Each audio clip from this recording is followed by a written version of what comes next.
Yes, shuti bakunzi ba Amavubi News. Nkomeje ko nagenda mbifuriza uganeza. Nkomeje ko nagenda mbifuriza amahoro y'Imana ndetse n'umugisha abyayo kabisa. Nkomeje ko nagenda mbifuriza guhirwa kugera kuri byinshi kabisa. Nkomeje ko nagenda mbifuriza intangiriro nziza z'icyumweru kabisa. Iki cyumweru dutangiye kizababere kiza kabisa, kizababere kiza cyane, kizababere kiza pe. Greno icyo nababwira cyo nuko uyu munsi kabisa, uyu munsi inje kabisa kugira ngo dukomeze tugende tubana fresh kabisa, ubundi ibintu bikomeze bigende neza cyane kabisa, ibintu bikomeze bigende neza, ubundi rwose mbagezeho amakuru nk'ibisanzwe. Iyi ni yacu no ya mbere ku isi yizewe, muzi kugezaho amakuru avugwa mu kipe y'igihugu y'u Rwanda Amavubi kabisa. Nkuko rero mukomeje kugenda mubimenya kabisa, iyi niyo channel yizewe ya mbere ku isi ikugeza amakuru avuga mu kipe y'igihugu Rwanda Amavubi. Ubwo niba utarakora subscribe uhita ukoraho kabisa, kugira ngo ukomeze ugende ubana natwe kabisa mu biganiro byacu bya buri munsi, mu buzima bwacu bwa buri munsi kabisa. Murabizi ko nitujya tubatengwa, iyi niyo channel kabisa ikugeza amakuru avuga mu Amavubi itakuvangiye, by'umwihariko tukakugezaho kuri babakenyi b'abanyarwanda kabisa, bakine barayi ibintu bimeze neza kabisa, ndetse n'abakina hanze y'u Rwanda, bamwe baba bari kuganizwa kugira ngo bazaze gukina u Rwanda, ndetse n'abandi baba baramaze kuza. Ubwo rero nahangaha ubyumva mu minsi yashize nkuko mwagiye mubyumva, mwagiye mubona inkuru nyinshi zicicikana ngo Ntwari Fiacre agiye gusohoka mu kipe ya Kaizer Chiefs kuko atagikina akanda ari umuzamu ushoboye. Ubwo rero bikavugwa yuko ashobora gusubira muri TS Galaxy, ariko amakuru menshi akamwerekeza mu gihugu cy'Ubufaransa. Ibyo byose mwakomeje kunyandikira kabisa mumbwira ati ese ko tutari kutubwira aho Ntwari Fiacre agiye kujya, ko ari we twizeye, ko Amavubi News ari mwe twizeye kabisa, mutatubeshya mutadutenguha kabisa, ese ko bityo kutubwira. Ubwo rero niyo mpamvu kabisa uyu munsi kabisa naje imbere yanyu, nje imbere yanyu kabisa niteretse kugira ngo mbagezeho ayo makuru, mbabwire aho Ntwari Fiacre agiye kuba ayagenda yerekeza kabisa. Ubwo abanyarwanda kazi kora subscribe n'utarayikora, ubundi mite ninjira gutya kabisa, mite ninjira gutya, ubundi imita kabisa nkugeza Kigali kabisa, nkugeza kabisa muri Afrika y'Epfo, nkugeza kabisa mu Bufaransa, ahantu hose mpagucisha ku bwa Ntwari Fiacre. Umunyezamu rero w'Amavubi Ntwari Fiacre ari ubungubu uri gukinira ikipe ya Kaizer Chiefs muri Afrika y'Epfo, ari mu ntego z'ikipe itaravuzwe kabisa izina yo muri Ligue 2 cyangwa se mu cyiciro cya kabiri mu Faransa, nkuko byatangajwe n'umutoza w'Amavubi Adel Amrouchi. Ni mu kiganiro yagiranye n'itangazamakuru urya Afar Post. Amrouchi rero yaje kuba yagenda avuga ko iyi kipe yo mu cyiciro cya kabiri mu Faransa yamwegereye imubaza ku bijyanye n'umunyezamu Ntwari Fiacre mu rwego rwo kumushakira amahirwe yo gukina ku mugabane wa Buraya cyangwa se w'Iburayi. Umutoza Adel Amrouchi yabivuze muri aya magambo avuga ati hari ikipe yo mu cyiciro cya kabiri mu Bufaransa imushaka, bamaze no kumbaza ibyerekeye we. Ayo na magambo kabisa Adel Amrouchi yaje kubatangariza Fal Post, ashimangira uburyo Ntwari Fiacre akomeje kugaragaza ubushobozi buhambaye kabisa, ndetse akomeje kwifuzwa kabisa.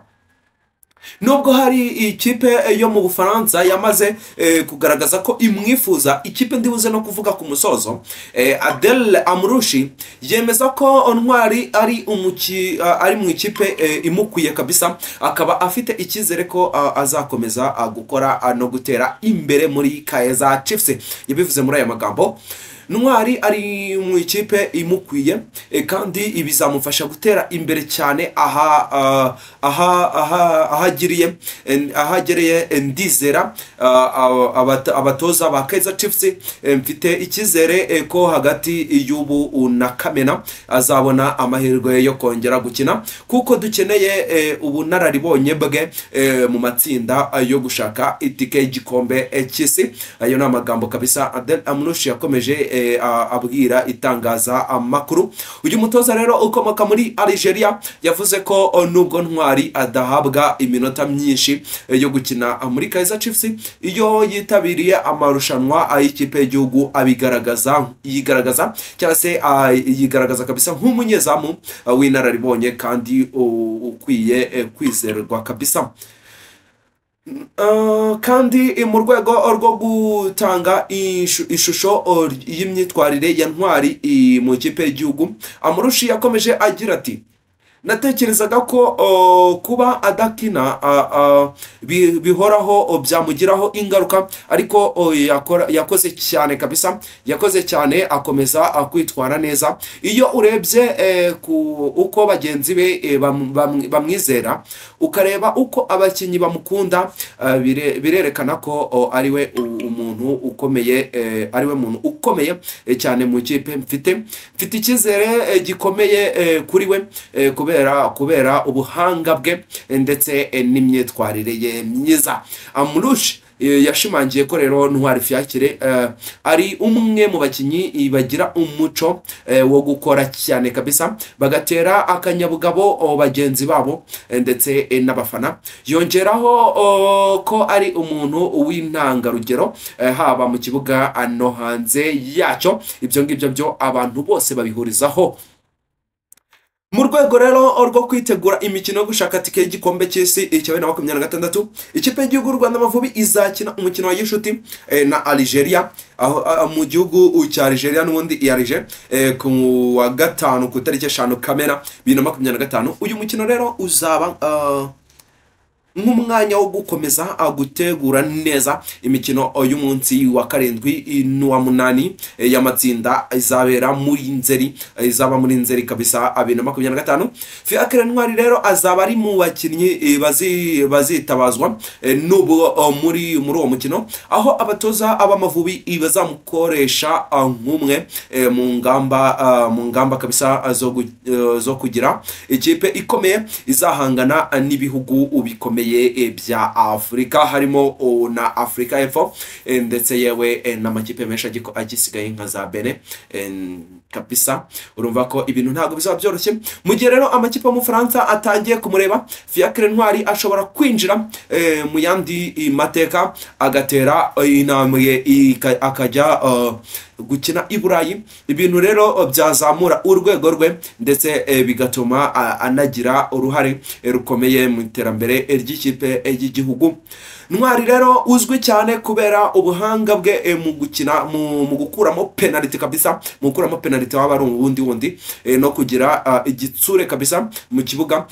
Rero aramutse abonye amahirwe yo kujya mu Bufaransa, byaba intambwe ikomeye ku musore watangiye urugendo rwe rwa ruhago kuri Musanze kabisa. Umusore watangiriye Musanze, urumva uturuka mu cyaro akaza akisanga muri APR, akazamuka akisanga sori mu Ntare, akazamurwa muri APR bikagorana, bakamutiza muri Marine, akisanga muri AS Kigali, akitwara neza cyane ikipe ya TS Galaxy yo muri Afrika y'Epfo ikamubengukwa. Ubu ngubu akaba ari muri Kaizer Chiefs. Ni ikintu twavuga ko gikomeye cyane, n'amateka akomeye cyane rwose, ubanza nawe atarigeze abitekereza ko byazagera ahangaha. Nabasezeranyije rero ko ndibuze kubabwira ikipe uyu musore wanyu agiye kwerekezamo. Ntwari Fiacre, Ntwari w'Abanyarwanda, Intwari y'u Rwanda, umusore akwema imipira myinshi cyane, umusore ukomeye cyane, umusore uzi gukuramo penalty ku buryo budasubirwaho. Ntwari Fiacre agiye kwerekeza mu kipe yitwa Stade la Value. Stade la Value niyo kipe iri kumushaka. Ikipe yitwa Stade la Value. Ikipe Stade la Value iri ku mwanya wa gatandatu muri shampiyona kabisa yahariya mu Bufaransa, ikaba ifite amanota 49, ariko ikipe ya mbere hariya mu cyiciro cya kabiri yo ni Lorient ifite amanota 38. Rero iyi Stade la Value uyu musore ashobora kwerekezamo iri ku mwanya wa gatandatu kabisa n'amanota 49 kabisa. Uyu musore rero ngikipe agiye kwinjiramo kwerekezamo yitwa Stade la Value. Banyarwandakazi rero banyarwandakazi, iyi niyo kipe uyu musore agomba kuba yakwerekezamo, niyo kipe uyu musore agomba kuba yakwerekezamo. Ubwo rero kandi banyarwandakazi, icyo nababwira cyo kabisa nuko uyu musore ntagihindutse nyine ashobora kuba yagenda yerekezayo, yakwerekeza muri ikipe, ntagihindutse kabisa muri iyi sama. Ubwo rero nugukomeza tugenda wenda ari tubisengera kugira ngo ibintu bizagende neza. Izi ngizi zaba ari inyungu nziza, yaba ari ibintu byiza cyane ku Mavubi ndetse no ku banyarwanda, ku kipe y'u Rwanda Amavubi, ndetse yewe birumvikana muri rusange byaba ari ibintu by'igiciro kabisa, byari ibintu bidasanzwe. Ubwo rero reka twifuze yuko, reka twizere kandi ko bizacamo, ubundi Ntwari Fiacre, intwari y'abanyarwanda, akerekeza muri kipe ya Stade La Valois yari mu gihugu cy'Ubufaransa. Munyarwandakazi, niba utarakora subscribe uhita ukoraho kabisa, ubundi nawe wamaze gukora subscribe wibuke ukore like, maze muri comment kabisa muze tuganire, ubundi ibintu bikomeze bigende neza cyane. Ndabakunda cyane, Imana ikomeze ibarinde kandi ibahe umugisha, ibiteho kandi ikomeze ibagenderere. Ubundi banyarwandakazi, niba utarakora subscribe waba uri kwihemukira, kuko nta kiguzi bigutwara, yewe nta nubwo bigusuzuguza rwose wowe urabubikoze, ahubwo icyo biri buze kugufasha nuko uzajya ubona aya makuru yose ndetse n'andi yose tuba tubafitiye, akakugeraho yeze kandi akakugeraho ku gihe. Ubwo rero kora subscribe tuze kubana mu bindi biganiro biri imbere. Ndabakunda cyane, Imana ikomeze ibarinde. Ciao ciao.